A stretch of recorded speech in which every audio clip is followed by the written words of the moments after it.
আসসালামু আলাইকুম, welcome to my Nashita blog and cooking channel. আসলে অনেক দিন ভিডিও দেওয়া হয় না আমার কিছু ব্যক্তিগত ব্যস্ততার কারণে, তাই আজকে একটা নতুন ভিডিও নিয়ে চলে আসলাম অনেক দিন পর। চলুন দেখা যাক মেলায় কি করলাম, কি খেলাম। কি সুন্দর সুন্দর চুড়ি। আমি পুরো মেলায় ঘুরে যা দেখলাম, কিছু চুড়ির কালেকশনই আমার ভালো লেগেছে।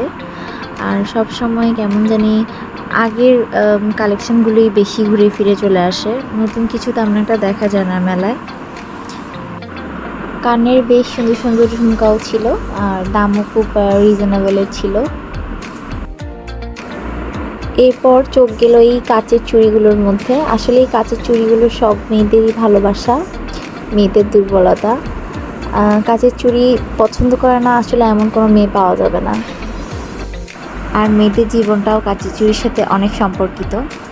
কাচের চুড়ির মতোই ভঙ্গুর মেয়েদের জীবন আসলে, আমার কেন জানি এটাই মনে হয়। এরপর মেলায় ঘুরে ঘুরে এই যে আইসক্রিমটা খেলাম, এটা আমার খুব বেশি ভালো লাগে না খেতে, কিন্তু দেখতে খুব সুন্দর লাগে।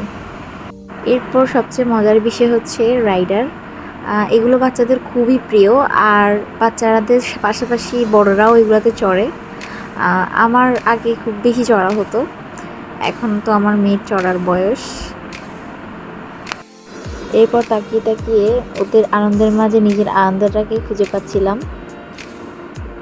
এখানে এই রাইডারটা খুব সুন্দর লাগে আমার, পানির মধ্যে বাচ্চারা খুব মজা করে খেলছিল। এগুলো দেখলে মনে হয় আবার একটু ছোট হয়ে যাই। এরকম কাদের মনে হয় একটু বলেন তো।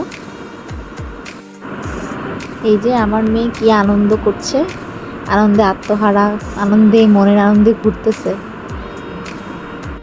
তারপরে এই বেলুনগুলো ছোট একটা ক্লিপ নিলাম, এগুলো আসলে দেখতে খুব সুন্দর লাগছিল।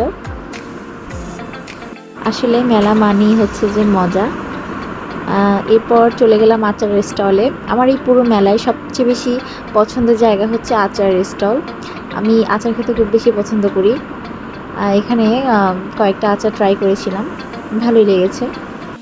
এরপর আসেন আপনাদের একটা মজার জিনিস দেখাই। আমিও কিন্তু আমার বাচ্চার সাথে চড়েছিলাম এই রাইডারটাতে।